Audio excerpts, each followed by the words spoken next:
자, 여기 우리 모두의 마음을 대변하는 한 컷이 있습니다. 아, 최종 경쟁률 이거 한번 찾아볼까?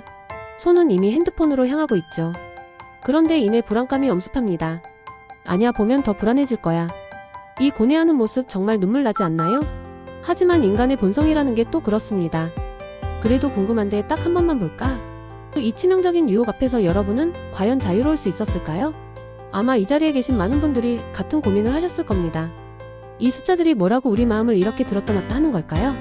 오늘 우리는 바로 그 숫자들, 우리의 심장을 쫄깃하게 만들었던 그 경쟁률의 세계로 함께 떠나보려 합니다.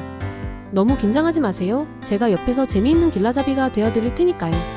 첫 번째 장으로 넘어가 보겠습니다. 바로 가장 많은 수험생이 주목했던 학교들입니다. 원서 접수 기간 내내 도대체 저 학교 경쟁률은 몇 대 몇이야? 하고 검색창을 뜨겁게 달궜던 바로 그 학교들. 국민대의 숭실대, 세종대의 최종 경쟁률은 과연 어땠을까요?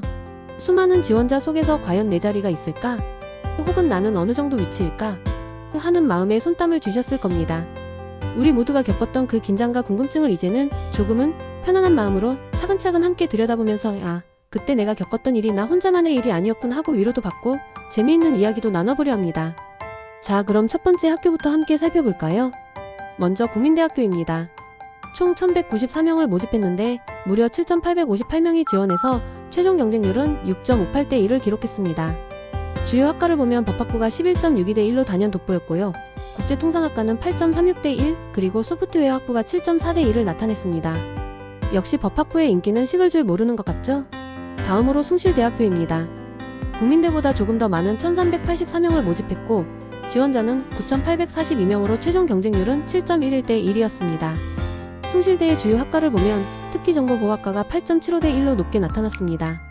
요즘 같은 시대의 정보 보안은 정말 중요한 이슈니까요. 기계공학부가 6.97대 1, 그리고 자유전공학부 인문계열이 6.49대 1을 기록했습니다. 이 정도면 숭실대의 IT 강자로서의 면모와 함께 인문계열도 만만치 않은 인기를 누렸다는 걸 알 수 있네요. 정말 많은 친구들이 이 두 학교를 향해 달렸네요. 이번에는 세종대학교 차례입니다. 여기는 정말 가장 치열했던 격전지라는 말이 어울릴 정도였습니다. 총 1220명을 모집했는데 7760명이 지원해서 최종 경쟁률은 6.46대 1을 기록했습니다. 그런데 이 수치 안에 숨겨진 놀라운 사실이 있습니다. 바로 자유전공학부인데요. 무려 15.19대 1이라는 믿기 힘든 경쟁률을 기록했습니다. 슬라이드에 있는 그림 속 친구처럼 15대 1이라고? 정말 상상 이상이네. 라고 저절로 외치게 되는 숫자죠. 모집 단위 중에서 가장 높은 경쟁률을 자랑했습니다. 양자원자력공학과도 8.63대 1, AI 로봇학과는 8.44대 1로 역시 만만치 않은 경쟁률을 보였습니다. 15대 1이라니 이건 뭐 거의 로또 당첨 확률 아닌가요? 아마 이 자유전공학부에 지원한 친구들은 정말 강심장이었거나 아니면 엄청난 자신감을 가지고 있었을 겁니다. 아니면 둘 다였을지도 모르죠. 정말 대단한 친구들입니다. 자, 이제 두 번째 장으로 넘어가 보겠습니다. 이번 장의 제목은 IT공대 강자들의 경쟁 구도입니다. 4차 산업혁명 시대 바야흐로 기술의 시대입니다. 이 시대를 이끌어갈 똑똑하고 재능 넘치는 인재들이 과연 어떤 선택을 했을까요? 특히 AI, 반도체 등 첨단 분야에서 명성을 떨치고 있는 서울과학기술대학교와 광운대학교의 경쟁률을 함께 살펴보려 합니다. 이 두 학교는 이름만 들어도 어휴, 거기 들어가려면 코딩 좀 해야겠네 하는 생각이 들지 않나요? 정말 미래 시대의 주역들이 모이는 곳이라고 할 수 있습니다. 과연 얼마나 치열한 경쟁이 펼쳐졌을지 지금부터 그 흥미진진한 데이터를 함께 파헤쳐 보겠습니다. 저도 어떤 숫자들이 나올지 정말 기대가 되네요. 먼저 서울과학기술대학교의 데이터를 보겠습니다. 총 811명을 모집하는데 4036명이 지원해서 최종 경쟁률은 4.98대 1을 기록했습니다. 주요 학과를 보면 ST자유전공학부가 9.4대 1로 가장 높은 경쟁률을 보였고요. 인공지능 응용학과가 7.21대 1, 그리고 컴퓨터공학과는 3.39대 1을 기록했습니다. 자유전공학부의 인기가 정말 대단하죠. 다음은 광운대학교입니다. 총 841명 모집에 5,755명이 지원해서 최종 경쟁률은 6.84대 1이었습니다. 주요 학과 중에서는 자유전공학부 인문계열이 7.34대 1로 눈에 띄고요. 전자공학과는 6.61대 1, 소프트웨어 학부가 6대 1을 기록했습니다. 슬라이드 속 친구의 생각처럼 역시 AI 관련 학과들이 강세를 보이는 건 당연한 추세인 것 같습니다. 그런데 인문 자유전공학부도 만만치 않은 인기를 자랑하고 있네요. 문송합니다는 이제 옛말인가 봅니다. IT 강자들이라고 해서 꼭 공대만 인기 있는 건 아니라는 걸 보여주는 대목입니다. 다양한 분야에서 재능 있는 친구들이 몰렸다는 뜻이겠죠. 자, 이제 세 번째 장으로 넘어갑니다. 이번엔 견고한 팬덤, 여대들의 경쟁률을 살펴보겠습니다. 서울 시내 주요 여자대학교들은 자신들만의 뚜렷한 교육 이념과 특성화 전략으로 오랜 시간 꾸준한 인기를 자랑하고 있습니다. 여대하면 떠오르는 그 특유의 분위기와 자부심이 있죠. 성신여대, 서울여대, 덕성여대, 동덕여대. 이 네 학교의 최종 결과를 함께 살펴볼 텐데요. 여대도 역시 경쟁률이 만만치 않겠지? 하고 예상하시는 분들이 많을 겁니다. 과연 그 예상은 맞을지 아니면 또 다른 흥미로운 발견이 있을지 저도 정말 궁금합니다. 이 학교들은 단순히 숫자로만 설명할 수 없는 오랜 역사와 전통, 그리고 선배들의 끈끈한 유대감이 만들어낸 팬덤을 가지고 있다고 생각합니다. 그럼 이 견고한 팬덤을 자랑하는 여대들의 치열한 경쟁 현황을 지금부터 함께 들여다보겠습니다. 먼저 성신여자대학교입니다. 총 768명을 모집했는데 4,097명이 지원해서 최종 경쟁률은 5.33대 1을 기록했습니다. 주요 학과를 보면 경제학과가 8.88대 1로 가장 높았고요. AI-융합 학부가 5.54대 1, 그리고 경영학부가 5.18대 1을 보였습니다. 역시 경제학과가 높은 인기를 누렸네요. 다음은 서울여자대학교입니다. 694명 모집에 5,559명이 지원해서 최종 경쟁률은 무려 8.01대 1이었습니다. 슬라이드 속 친구의 생각처럼 서울여대는 전체 경쟁률이 8대 1이 넘네 하고 놀랄만한 숫자입니다. 특히 주요 학과를 보면 경제학과가 10.56대 1, 영어영문학과가 9.58대 1, 그리고 데이터 사이언스 학과가 5.25대 1을 기록했습니다. 여기서 주목할 점은 특히 상경 계열이 정말 치열했구나 하는 점입니다. 경제학과가 두 학교 모두에서 압도적인 경쟁률을 보인 것을 보면 상경 계열의 인기는 남녀를 불문하고 정말 대단하다는 것을 다시 한번 확인할 수 있습니다. 여대라고 해서 경쟁이 덜할 것이라는 생각은 오산이라는 것을 보여주는 명확한 증거입니다. 이어서 덕성여자대학교의 경쟁률을 살펴보겠습니다. 덕성여대는 총 506명 모집에 3,435명이 지원해서 최종 경쟁률은 6.79대 1을 기록했습니다. 주요 학과를 보면 자유전공학부가 7.05대 1로 높은 인기를 보였고요. 약학대학이 5.63대 1, 데이터 사이언스 학과가 5.87대 1을 기록했습니다. 역시 약대와 데이터 사이언스 학과의 인기는 전국적으로 뜨겁다는 걸 다시 한번 느낄 수 있죠. 다음은 동덕여자대학교입니다. 총 647명 모집에 4,730명이 지원해서 최종 경쟁률은 7.31대 1이었습니다. 동덕여대의 주요 학과 중에서는 큐레이터 학 전공이 7.77대 1로 특히 눈에 띄었습니다. 큐레이터 요즘 정말 뜨는 직업이죠. 약학과가 6.55대 1, 그리고 데이터 사이언스 전공이 5.97대 1을 기록하며 덕성여대와 비슷한 양상을 보였습니다. 이렇게 보면 여대들도 각자의 특색 있는 학과들을 중심으로 매우 치열한 경쟁을 벌였다는 것을 알 수 있습니다. 여러분, 숫자 하나하나에 숨겨진 이야기들이 정말 많지 않나요?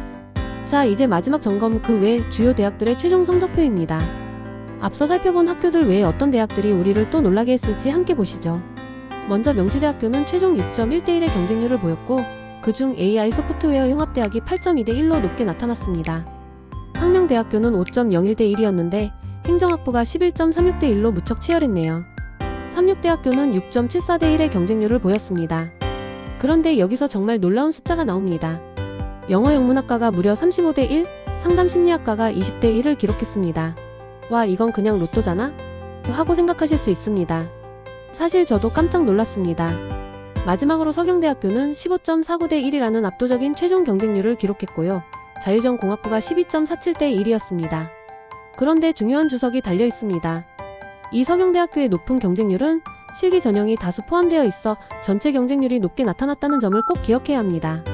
숫자는 숫자로만 보면 안 되고 그 배경을 함께 이해해야 한다는 걸 보여주는 좋은 예시죠. 역시 숫자는 우리에게 많은 이야기를 던져줍니다. 여러분의 예상과 비슷했나요? 자, 그럼 이제 이 모든 숫자들은 과연 우리에게 무엇을 말해줄까요?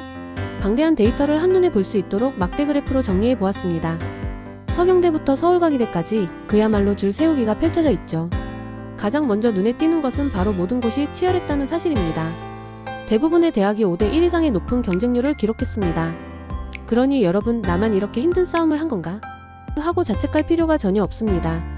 우리는 모두 같은 전장에서 치열하게 싸웠던 용사들입니다. 두 번째는 전통 강호와 신흥 강자의 조화입니다. 경영, 법학 같은 전통적인 인기 학과들은 여전히 강세를 보였고, 여기에 AI, 데이터 관련 신설 학과들도 뜨거운 관심을 받으며 높은 경쟁률을 기록했습니다. 과거와 미래가 공존하는 흥미로운 경쟁 구도라고 할 수 있죠. 하지만 가장 중요한 메시지는 이겁니다. 숫자는 숫자일 뿐.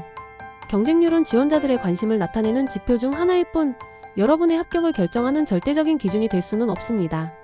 그 숫자에 너무 연연해서 본질을 놓치지 마세요. 여러분의 가치는 그 어떤 숫자보다도 소중하니까요. 이제 거의 여정의 막바지에 다다랐습니다. 여기서 제가 여러분께 꼭 드리고 싶은 말씀이 있습니다. 이 모든 경쟁률은 마치 스쳐 지나간 바람일 뿐입니다. 잠깐 스쳤다가 사라지는 것이죠. 하지만 여러분이 그동안 기울인 노력은, 여러분의 땀과 열정은 마치 바위에 새겨진 글자처럼 그대로 남아 있습니다.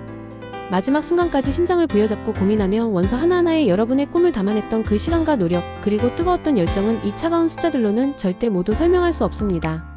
여러분의 이야기는 숫자로 표현될 수 있는 가벼운 것이 아닙니다. 가장 치열했던 순간은 이미 지나갔습니다. 이제 그 치열함의 흔적만 남아 여러분을 더욱 단단하게 만들었을 뿐입니다. 그러니 이제는 그 숫자에 얽매이지 말고 여러분 자신에게 집중할 시간입니다. 이제는 담담하게 스스로를 믿어줄 시간입니다. 저 창문 너머의 빛처럼 여러분 안에는 이미 빛나는 가능성으로 가득 차 있습니다. 결과가 어떻게 나오든 지난 몇 년간 여러분이 최선을 다해 흘렸던 땀방울과 눈물은 결코 헛되지 않았습니다. 그 과정 자체가 여러분을 한 뼘 더 성장시켰고 더 멋지고 대단한 사람으로 만들었으니까요. 여러분은 이미 충분히 빛나고 있습니다. 대학이라는 관문을 통과하는 것도 중요하지만 그 과정에서 여러분이 얻은 경험과 인내는 그 어떤 합격증보다도 값진 자산이 될 겁니다. 치열했던 여러분의 모든 순간을 저는 진심으로 응원합니다. 고생 많으셨습니다. 이제는 여러분 자신을 믿고 앞으로 나아가세요. 마지막으로 2026학년도 서울시내 주요 14개 대학의 정시 최종 경쟁률을 한눈에 볼 수 있도록 정리한 표입니다. 서경대부터 서울과기대까지 모집 인원과 지원 인원, 그리고 최종 경쟁률을 깔끔하게 정리해 두었습니다. 내가 지원했던 학교는 몇 대 몇이었지? 혹은 저기는 이 정도였구나 하면서 다시 한번 복귀해보는 시간을 가질 수 있을 겁니다. 이 데이터는 여러분이 지나온 길을 이해하고 앞으로의 계획을 세우는데 참고 자료가 될 수 있을 것입니다. 다만 이 숫자들이 전부는 아니라는 것을 다시 한번 강조하고 싶습니다. 실제 합격 결과는 충원율이라든지 예측하기 어려운 다양한 변수에 따라 얼마든지 달라질 수 있다는 점을 꼭 기억해주세요. 오늘 이 시간이 여러분에게 작은 위로와 앞으로 나아갈 힘이 되었기를 진심으로 바랍니다. 감사합니다.